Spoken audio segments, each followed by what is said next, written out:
Sementara Sina Menko Maritim Investasi Akdo Luhut Binsar Panjaitan menyebut pemerintah agak menindak jemaah sai kuhu klom kriteria halomse pagun berusaha melakukan aktivitas di area publik, memberikan efek jerat bagi masyarakat saya sengaja abai mange memutus rantai mata penyebaran COVID-19 di tanah air. Assalamualaikum warahmatullahi wabarakatuh. Perkenakoga Ikam Nesa Khalifatu Zahro dari kelas 9A SMP Negeri 16 Bandar Lampung. Pada dakan ini, Ikam Haga nyampaiko berita terkini tentang waspada kemungkinan kasus COVID-19 naik melonjak. Hasil pelacakan aplikasi Peduli Lindungi menemukan lebih jak 3.800 jelema terkonfirmasi positif COVID-19 atau kontak erat jamaah pasien COVID-19 berkeliaran di ruang publik.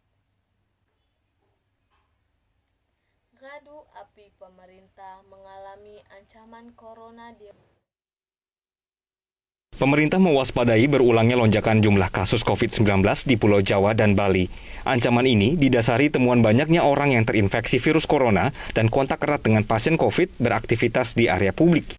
Berdasarkan data dari aplikasi Peduli Lindungi, sebanyak 3.830 orang terlacak melakukan aktivitas di ruang publik, di mana mayoritas dari mereka didapati berada di Pulau Jawa dan juga Bali. Karena sejak diluncurkan baru sebulan sudah ada 29 juta yang melakukan check-in dengan Peduli Lindungi. Kita bisa lihat surprisingly tetap aja ada 3.830 orang yang masuk kategori hitam. Hitam itu artinya positif COVID tapi masih jalan-jalan, ya, masih masuk mall 3.000 orang. Masih juga ke bandara 43 orang, masih naik kereta juga 63 orang, masih masuk restoran 55, pada orang-orang ini adalah orang-orang yang sudah teridentifikasi positif COVID, yang harusnya stay di rumah atau di isolasi terpusat di karantina. Ini dengan demikian kita bisa melacak mereka dan memastikan mereka segera kita ambil dan kita lakukan. Sementara itu, Menko Maritim dan Investasi Luhut Binsar Panjaitan menyebut pemerintah akan menindak orang yang masuk dalam kriteria hitam yang masih berusaha melakukan aktivitas di area publik, memberikan efek jera bagi masyarakat yang sengaja abai agar dapat memutus mata rantai penyebaran COVID-19 di tanah air. Tim Liputan Metro TV. Pemirsa, setelah 2 bulan lalu dalam kondisi yang gawat, kini jumlah kasus COVID-19 di Indonesia menurun. Oleh negara tetangga, pemerintah dianggap berhasil dalam mengendalikan kasus COVID-19 yang sempat mengkhawatirkan. Namun di tengah melandainya kasus COVID-19, masih ada bahaya laten lainnya, seperti abai protokol kesehatan oleh kalangan umum dan juga varian Mu yang masih mengancam. Lalu bagaimana Satgas dan pemerintah dapat mengantisipasi ancaman laten dari kasus corona? Kita telah terhubung dengan juru bicara Satgas Penanganan COVID-19, Wiku Adhisa Smito. Selamat pagi, Prof. Wiku. Selamat pagi, Mbak Eva. Ya, salam sehat, Prof. Wiku. Prof, ini kasus COVID-19 di Indonesia mengalami penurunan ya. Kami catat datanya 88,9% jika dibandingkan puncak kedua pada Juli. Nah, apa faktornya, Prof? Betulkah ini karena vaksinasi? Penyebabnya pasti multifaktor. Pertama adalah karena kepatuhan masyarakat terhadap kebijakan pemerintah dalam penanganan COVID, yaitu menjalankan protokol kesehatan, membatasi mobilitas, dan juga program pemerintah dalam 3T sehingga kita tahu besaran masalahnya, dan juga program vaksinasi juga yang didorong dengan pesat di berbagai daerah. Tentunya itu semua berkontribusi dalam penurunan kasus selama hampir 2 bulan ini. Baik, kalau kita bicara soal vaksinasi ya Prof, hingga 15 September vaksinasi dosis kedua baru sekitar 42 juta orang atau sekitar 20,63%. Dan dosis pertama sekitar 75 juta atau sekitar 36,08% dari target 208 juta orang. Nah, seberapa signifikan pengaruh vaksinasi ini kepada menurunnya kasus COVID-19 hingga 88,9% dibandingkan puncak kedua? Kembali lagi saya sampaikan, kebijakan untuk pengendalian COVID itu ada 3 hal. Satu adalah 3M atau protokol kesehatan. Yang kedua adalah 3T. Kemudian yang ketiga adalah vaksinasi. Masing-masing berkontribusi dan tidak berdiri sendiri. Ya. Maka dari itu vaksinasi yang meningkat, yang lebih baik, pasti akan berkontribusi terhadap penurunan kasus tersebut. Demikian.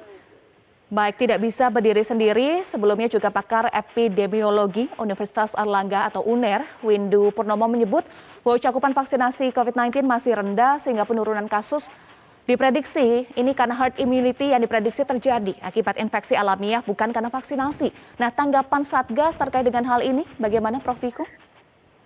Kembali lagi saya sampaikan bahwa 3 tameng yang kita miliki itu saling melengkapi.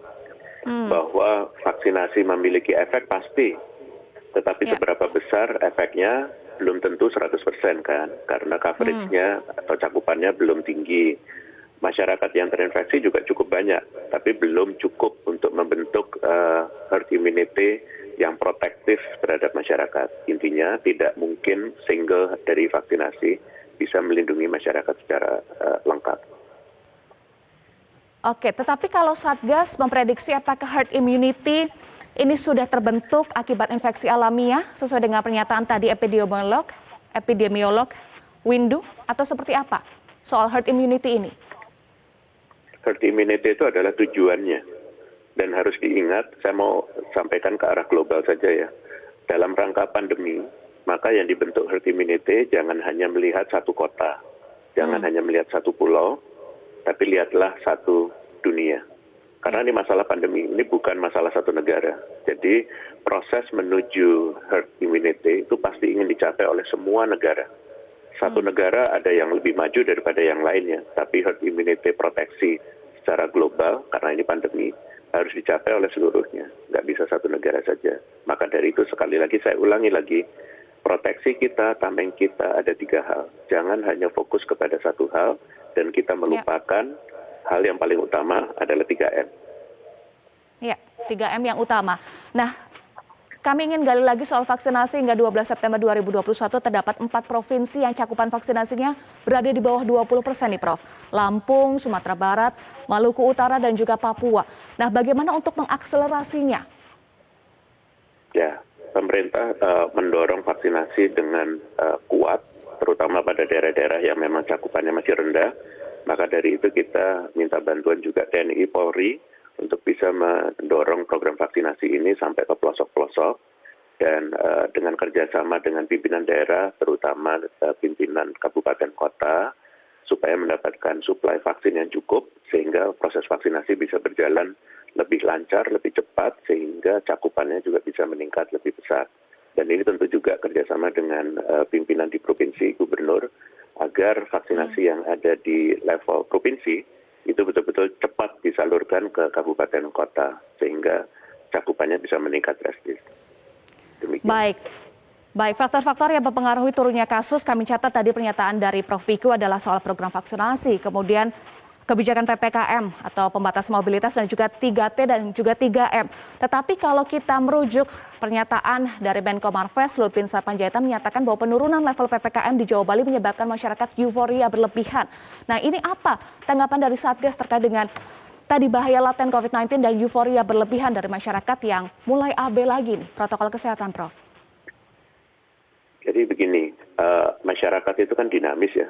Seorang manusia itu pasti tidak bisa 100% dibatasi, tidak bergerak kemana-mana. Mereka punya aktivitas sosial ekonomi dalam bagian sebagai kehidupan. Dan proses pembatasan kegiatan masyarakat itu dalam rangka menekan penularan. Tetapi juga mereka harus bisa berkegiatan sosial masyarakat, sosial ekonomi. Bagaimana caranya? Pelan-pelan. Jangan sampai kegiatannya terlalu cepat, terus menimbulkan penularan. Ini kan maksudnya gas rem tersebut. Euforia, jangan perspektifnya bukan hanya euforia ya. Masyarakat itu kan perlu hidup. Nah, apa kegiatan mereka itu tidak serta-merta diartikan sebagai euforia. Dan mereka harus bisa mengendalikan diri bersama dengan pemerintah. Sehingga betul-betul kegiatannya itu produktif, tapi aman COVID. Nah, untuk tahu produktif aman COVID, itulah adanya level 4, 3, 2, 1. Jadi sesuai dengan laju penularannya, kita juga harus mengurangi aktivitasnya. Kalau semakin tinggi laju penularannya, ya otomatis kita harus mengurangi aktivitas lebih banyak. Inilah kita beradaptasi. Produktif aman COVID, tetapi kalau kita lihat datanya ini ada 3.800 orang berkeliaran di ruang publik. Nah, terbuka juga opsi untuk menindak tegas. Apakah langkah itu akan dilakukan, Prof? Proses itu perlu bertahap ya. Hubungan antara pemerintah dan masyarakat itu harus harmonis dan saling mendukung. Untuk masyarakat yang tahu bahwa dirinya sedang positif, jangan beraktivitas di luar rumah. Segera melakukan isolasi mandiri atau perawatan sehingga tidak menulari yang lainnya dan segera sembuh supaya bisa beraktivitas dengan baik. Dan masyarakat yang punya kontak erat, mengetahui dirinya punya kontak erat, juga melakukan karantina, memastikan bahwa dia tidak terinfeksi. Kesadaran seperti itu perlu dimiliki oleh masyarakat.